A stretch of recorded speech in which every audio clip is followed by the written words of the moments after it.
bills as key legislative priorities for the National Assembly this year. Abbas, who spoke in a welcome address delivered by the Deputy Speaker Benjamin Kalu following lawmakers' resumption from the Christmas and New Year break, emphasized the importance of these reforms to Nigeria's economic recovery and fiscal stability. The lawmaker says these reforms are essential for broadcasting the tax base, improving compliance, and reducing dependency on external borrowing. The Academic Staff Union of Universities, Akure Zone, has kicked against the proposed eradication of the Tertiary Education Trust Fund, which is currently under review by the National Assembly. The union also condemned the proposal of the 2024 Nigeria tax bill. Only 50% of education tax would be allocated to TETFund in 2025 and 2026, while from 2030 upward, TETFund would not be receiving allocation. The chairman of ASU Akure Zone, Professor Adiola Egbedokun, stated this at a press conference held on the campus of the University of Medical Sciences, Ondo Town in Ondo State. Former President Olusegun Obasanjo has urged President Bola Tinubu to ensure the federal government develops a sustainable strategy for financing education in Nigeria. Obasanjo, speaking at the 70th birthday celebration of the Vice Chancellor of Bells University, Oludele Ojediran in Oyo State, also urged all levels of government to empower youth to become job creators. He stated that the president and the federal government must find a means to finance education for its sustainability. The Independent Corrupt Practices and Other Related Offences Commission has arraigned the Director of Administration and Supplies at the National Boundary Commission, Aishatu Abdullahi, and the Assistant Chief Accountant, Gaji Rahila, over allegations of forgery and abuse of office. The duo was arraigned before Justice Yusuf Halilu of the Federal Capital Territory High Court in Maitama, Abuja, in a 5-count charge. ICPC accused the defendant of conspiring to allow the first defendant, Gaji Rahila, to participate in the senior promotion exercise and secure her confirmation to the rank of Chief Accountant at the National Boundary Commission while simultaneously being employed by Galaxy Backbone Limited.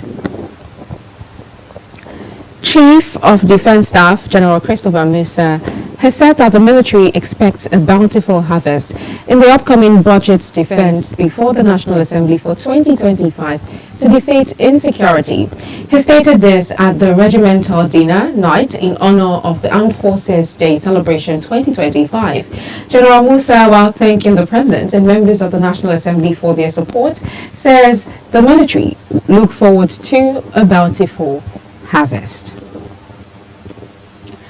The Lagos State Governor, Babajide Sanwo-Olu, has distanced himself from the impeachment of the Speaker of the State House of Assembly, Mudashiru Obasa.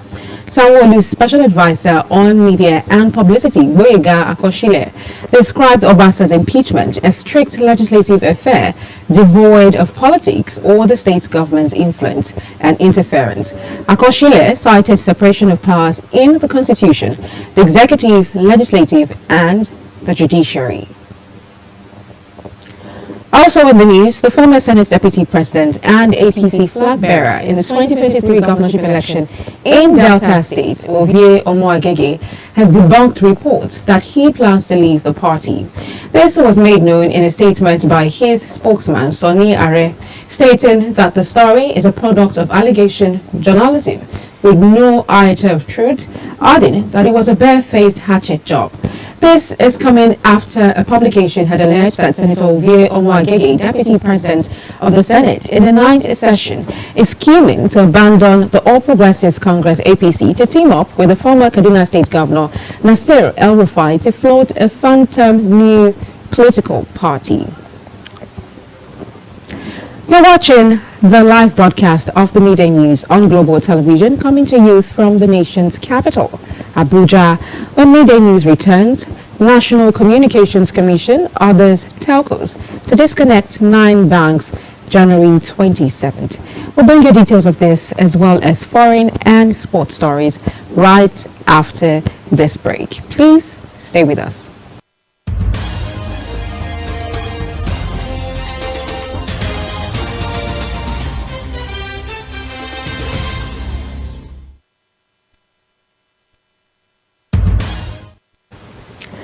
Many thanks for staying with us. If you've just joined us, this is Global Television bringing you live broadcast of the Midday News. In business, the Nigerian Communications Commission has authorized telecommunications companies to disconnect the unstructured supplementary service data codes assigned to 9 financial institutions due to unpaid debt. This directive was made in a public notice signed by NCC's Director of Public Affairs, Ruben Moka. The telecom regulator says affected banks must settle their outstanding obligations by January 27, 2025, or risk losing access to the USSD codes. These codes, essential for enabling mobile banking services, could be reassigned to other applicants if the debts remained unresolved. Britain's annual inflation rate unexpectedly fell to 2.5% last month, easing some pressure on the Labour government faced with economic unrest. Analysts had forecast no change in the Consumer Prices Index from the 2.6% figure in November.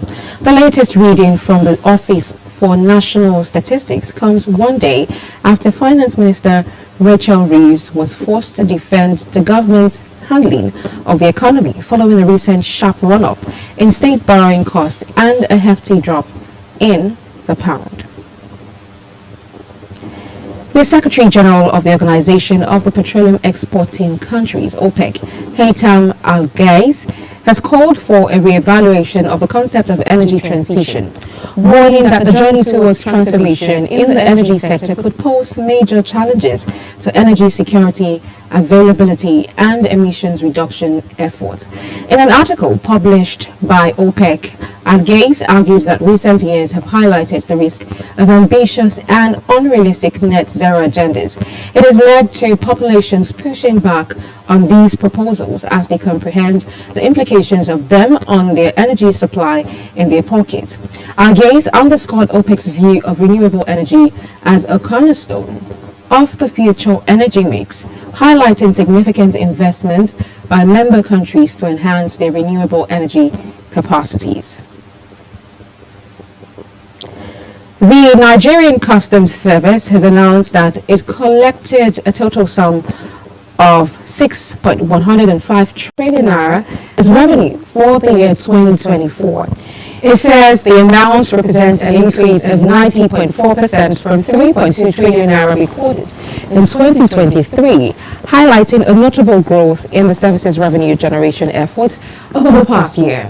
The Comptroller General of Customs, Adewale Adeniyi, revealed this during a press conference on Tuesday, where he provided an overview of the NCS's performance in 2024 in Abuja. The premium bottled spirit, also known as petrol, would likely cost more as depot owners have increased prices by about 4.74%. This follows the recent increase of crude oil prices, including Nigeria's Bonny Light, to 80% per barrel, this week from $73 per barrel last week. Marketers have reportedly raised petrol and diesel prices at depot by 43 naira or 4.74% due to the rising crude oil prices. On the foreign scene, Hamas has approved a draft deal for a ceasefire in Gaza, with Israel's cabinet debating the conditions.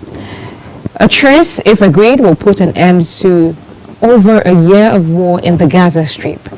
Israel's cabinet should approve a ceasefire deal despite opposition from senior ministers, according to the latest statement from Israeli officials. Hamas and Israel are approving the final details of a ceasefire deal, according to a Qatari Foreign Ministry spokesperson, in what appeared to be the most promising push to end hostilities between the pair in months. Yoon Suk-yeol has become South Korea's first sitting president to be arrested after investigators scaled barricades and cut through barbed wire to take him into custody. Yoon, 64, is being investigated on charges of insurrection for a failed martial law order on 3rd December that plunged the country into turmoil. He has also been impeached by Parliament and suspended, but will only be removed from office if the Constitutional Court upholds the impeachment. Yoon's dramatic arrest, however, brings to an end weeks long standoff between investigators and his presidential security team. South Korea's Constitutional Court has opened the impeachment trial of President Yoon Suk-yeol over his failed martial law bid, but quickly adjourned the first hearing after the suspended leader didn't show up. Yoon was impeached after his December 3rd power grab plunged South Korea into its worst political crisis in decades and was suspended from the duty, but has gone to ground in his residence since refusing summons from investigators probing him on insurrection charges and using his presidential security team to resist arrest. The court spokesperson told newsmen that the trial's first F5 hearings began at 2 p.m. but lasted just minutes, with Yoon not in attendance. Retired actress Dales Curry, known for her roles in films such as The Blues Brothers and Lady Sings and Blues, among others, has died in the ongoing Los Angeles wildfire. Reports say the actress died at the age of 95, with authorities confirming that Curry's remains were found at her burned-down property in Altadena, California. According to her great-granddaughter, Delcy Kelly, Curry was last seen on the evening of January 7th when Kelly dropped her off at home.